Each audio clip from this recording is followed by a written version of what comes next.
मित्राणी नमः संस्कृताय। कैसे हैं आप सब? उम्मीद है अच्छे होंगे, स्वस्थ होंगे। फ्रेंड, स्वागत है आपका संस्कृत शिक्षा में और मैं हूं बिंदु शर्मा।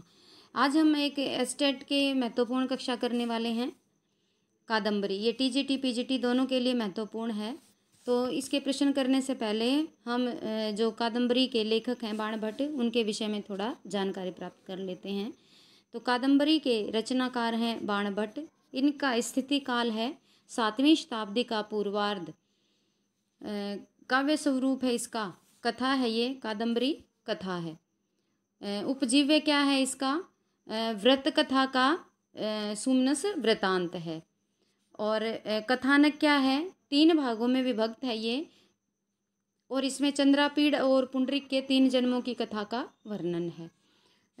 बाणभट्ट के पर पितामह है पाशुपत, पितामह है अर्थपति, पिता हैं चंद्र भानु, माता हैं राजदेवी, और इनका कृतित्व है कादम्बरी और हर्षचरित। कादम्बरी के रचयिता भी बाणभट्ट हैं और हर्षचरित के रचयिता भी कौन है? बाणभट्ट। उपाधि है इनकी तुरंगबाण। मोस्ट इम्पोर्टेंट क्वेश्चन है, उपाधि क्या है इनकी? तुरंगबाण। प्रमुख पात्र कौन कौन है कादम्बरी में? चंद्रापीड़ हैं जो इनके नायक हैं, कादम्बरी नायिका है, वैशंपायन पुंडरीक है, ये उपनायक है। लास्ट ईयर ये क्वेश्चन आया हुआ था कि जो पुंडरीक की जो नायिका है उसका क्या नाम है, तो ये महाश्वेता थी, और चंद्रापीड़ की नायिका कौन थी? कादम्बरी। और कौन कौन है इसमें? शुकनाश है, जाबाली है, कपिंजल है, पत्रलेखा, विलासवती, चांडाल कन्या और इंद्रायुध आदि प्रमुख पात्र हैं। अब विशिष्ट वर्णन किसका है? विंध्यावटी का, शालमली वृक्ष, जाबाली आश्रम, अच्छोद सरोवर, पंपा सरोवर, विदिशा, उज्जैनी आदि का वर्णन है इसमें। अब इसके प्रश्न देख लेते हैं हम। शुकनाशोपदेश आधारित है। शुकनाशोपदेश किस पर आधारित है? कादम्बरी पर, दश कुमार चरित पर, हर्षचरित पर या शिवराज विजयम पर। तो शुकनाशोपदेश किस पर आधारित है? ये है कादम्बरी पर। अगला है, कादम्बरी के लेखक हैं। कादम्बरी के लेखक कौन हैं? बाण, कालिदास, भवभूति या हर्ष। तो कादम्बरी के लेखक कौन है? बाणभट्ट।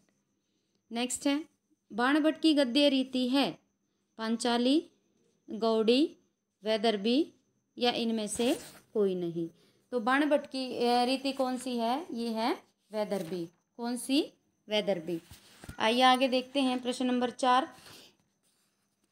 बाणभट्ट का समय है। बाणभट्ट का समय क्या है? 6वीं शताब्दी, 5वीं शताब्दी, 7वीं शताब्दी या 8वीं शताब्दी।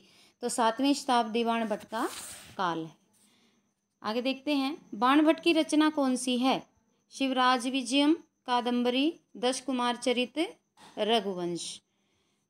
तो ये इसमें से किसकी रचना है? ये है कादम्बरी। शिवराज विजय किसकी है? अंबिका दत्त व्यास की। दश कुमार दंडी और रघुवंश है कालिदास की। बाण की माता का क्या नाम है?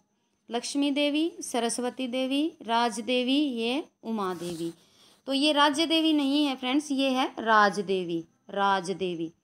आगे देखते हैं, बाण के भाई थे, कौन थे? चित्रसेन, मित्रसेन, चित्रसेन हरिसेन, हरिसेन या मित्रसेन, रविसेन या चित्रसेन। तो कौन थे? तो ये थे चित्रसेन और मित्रसेन।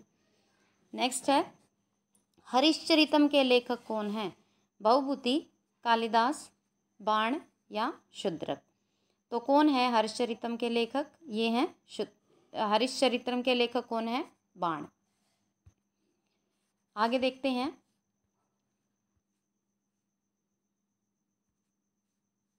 नेक्स्ट क्वेश्चन है, बाणभट्ट की कृति नहीं है। कादम्बरी, हर्षचरितम, चंडी शतकम या दश कुमार चरितम। तो ये तीनों बाणभट्ट की कृति हैं, कादम्बरी, हर्षचरितम और चंडी शतकम। दश कुमार चरितम किसकी है? ये है दंडी की। आगे देखते हैं, कादम्बरी में किस सरोवर का वर्णन है? अच्छोद सरोवर का, पंपा सरोवर का, मान सरोवर का या कुंद सरोवर का। तो किसका वर्णन है इसमें? है अच्छोद सरोवर का। नेक्स्ट है, शुकनाश ने लक्ष्मी को क्या बताया है? कमला, चंचला, अनार्या या इनमें से कोई नहीं। तो क्या बताया है? लक्ष्मी को अनार्या बताया है। नेक्स्ट है, शुकनाशोपदेश में वर्णन मिलता है शुकनाश की युवावस्था का, शुकनाश की शिक्षा का, लक्ष्मी की विशेषताओं का या चंद्रापीड़ के विवाह का। तो लक्ष्मी की विशेषताओं का वर्णन शुकनाशोपदेश में मिलता है। नेक्स्ट है, कादंबरी में किसकी कथा वर्णित है? चंद्रापीड़ की, अनंत वर्मा की, राम की या कृष्ण की? तो किसकी कथा वर्णन है इसमें? है चंद्रापीड़ की। नेक्स्ट है, कादंबरी का पात्र है पत्रलेखा, मदनिका, रदनिका या राम? तो जो पत्रलेखा है वो कादंबरी का पात्र है। नेक्स्ट है, कादंबरी में किसके 3 जन्मों का वर्णन है? तो किसके 3 जन्मों का वर्णन है? पुंडरीक, चंद्रापीड़, लक्ष्मी या कपिंजल? तो किसके 3 जन्मों का वर्णन है इसमें? इसमें चंद्रापीड़ के 3 जन्मों का वर्णन है। आगे देखते हैं, कादंबरी का प्रमुख पात्र है। कादंबरी का प्रमुख पात्र कौन है? चंद्रापीड़, कादंबरी, वैशंपायन या शुकनाश? तो इसका प्रमुख पात्र कौन है? नायिका है, नायक है इसका चंद्रापीड़ और नायिका है इसकी कादंबरी। तो यहाँ यदि प्रमुख पात्र है चंद्रापीड़ तो नायक है तो भी चंद्रापीड़। नेक्स्ट है,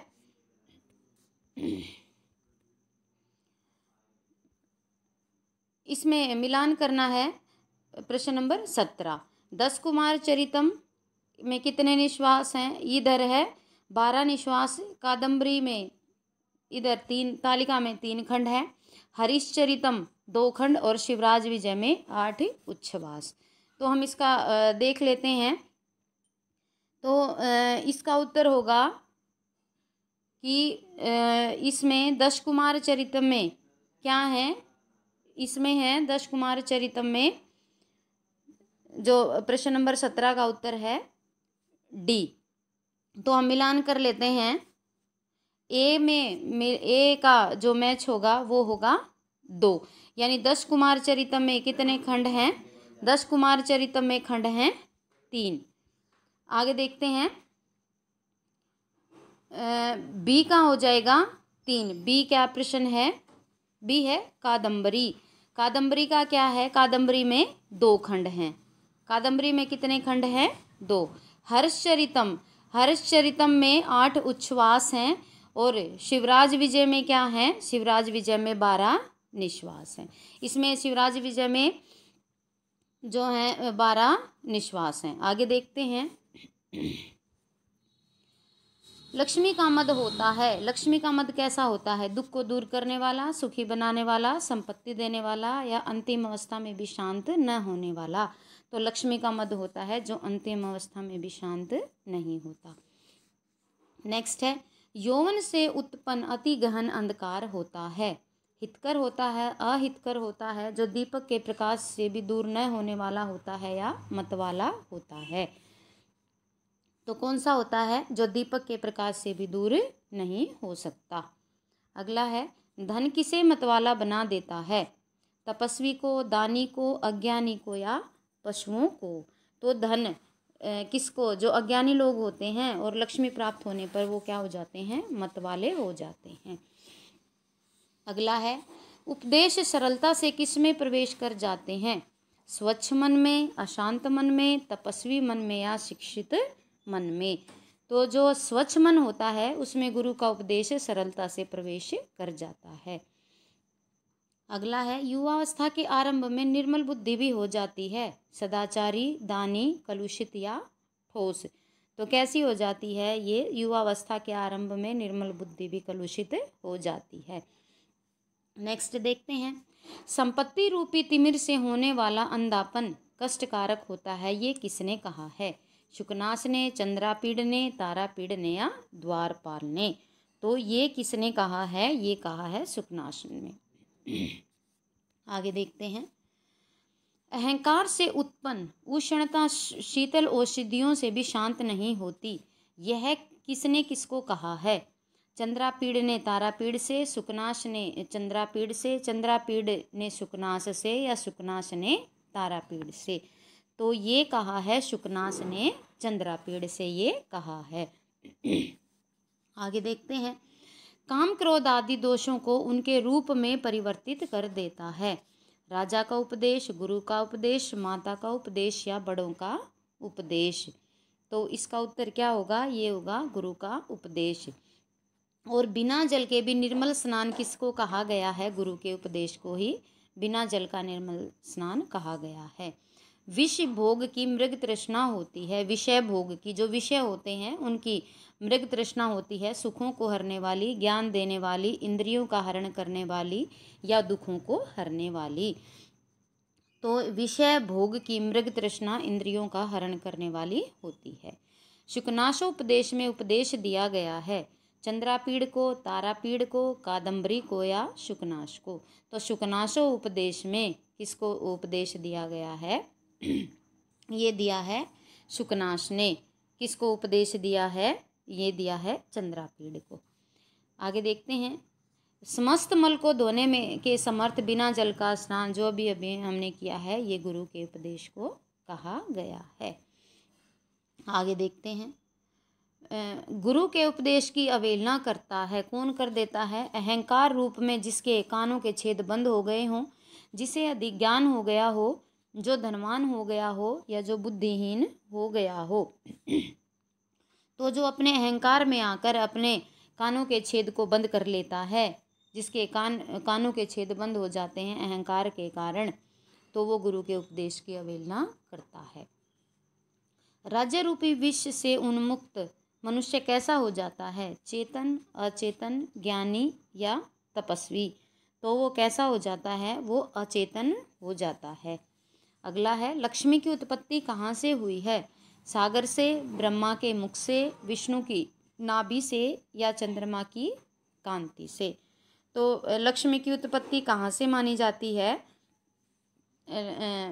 लक्ष्मी की उत्पत्ति कहाँ से मानी जाती है? ये ब्रह्मा के मुख से मानी जाती। ये लक्ष्मी की उत्पत्ति कहाँ से मानी जाती है? लक्ष्मी कहाँ से उत्पन्न हुई थी?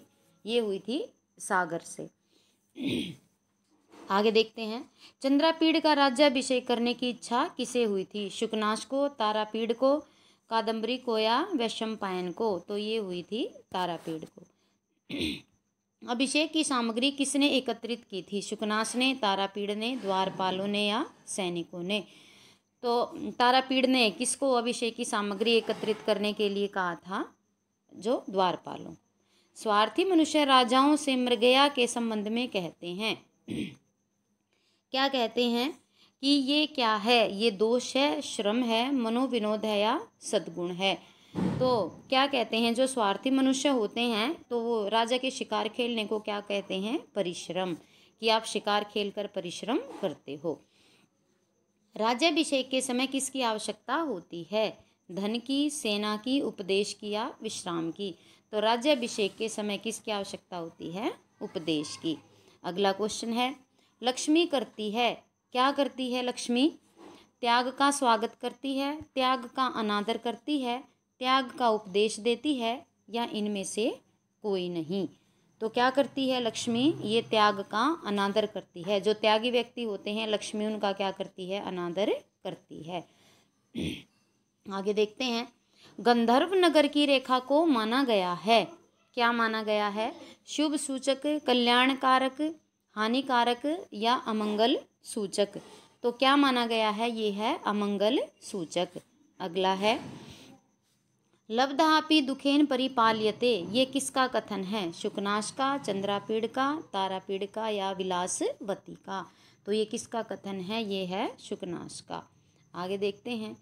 त्रिमयायै त्रिगुणात्मने नमः, इस सुक्ति में नमः के साथ विभक्ति कौन सी प्रयोग होती है? प्रथमा, चतुर्थी, पंचमी या षष्ठी।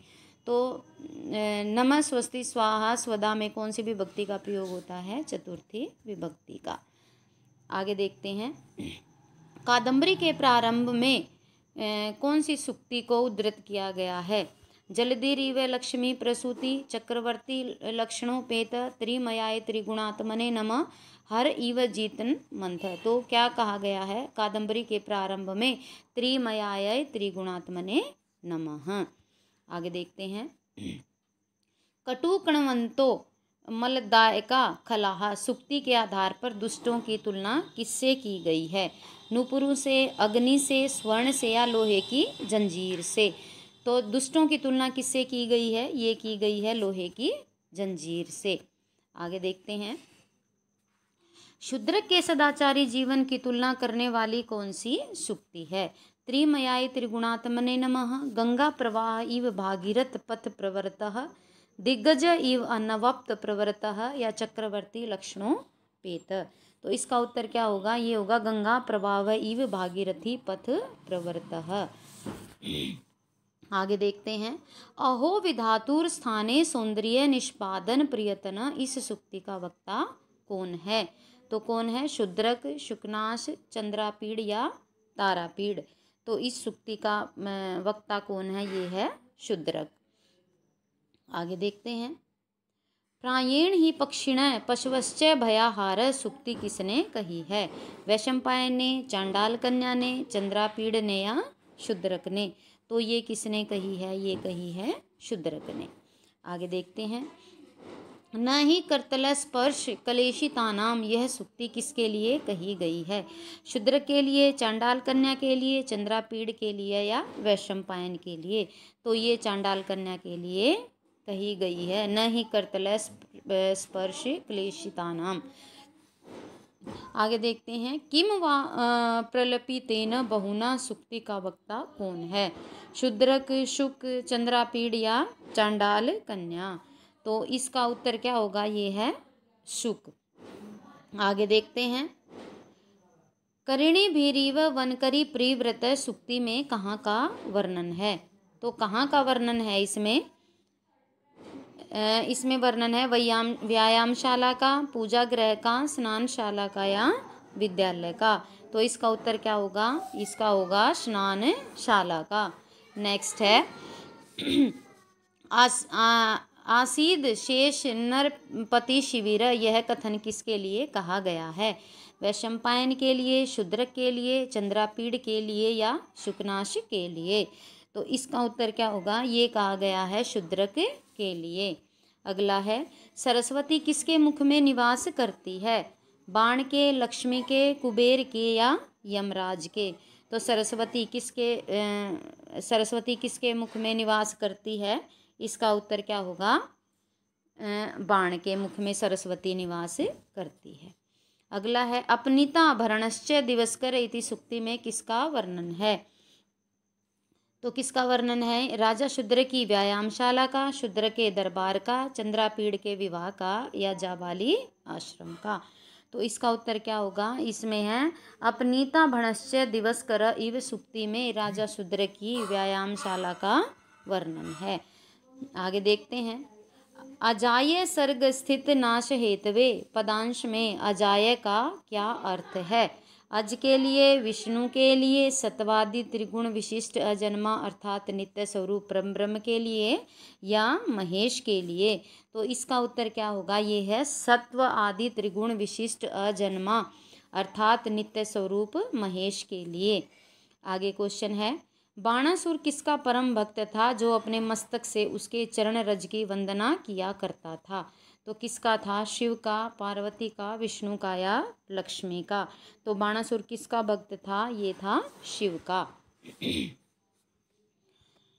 तो फ्रेंड्स, ये थी आज की अपनी कक्षा। बहुत ही महत्वपूर्ण प्रश्नों की श्रृंखला हम शुरू करने जा रहे हैं। तो यदि आपको कक्षा अच्छी लगी हो तो प्लीज़ लाइक कीजिए, शेयर कीजिए, कमेंट कीजिए और चैनल पर नए हैं तो प्लीज़ चैनल को सब्सक्राइब कीजिए। आज के लिए बस इतना ही। मिलते हैं कल एक नई कक्षा के साथ। तब तक के लिए खुश रहिए, मस्त रहिए। नमो नमः।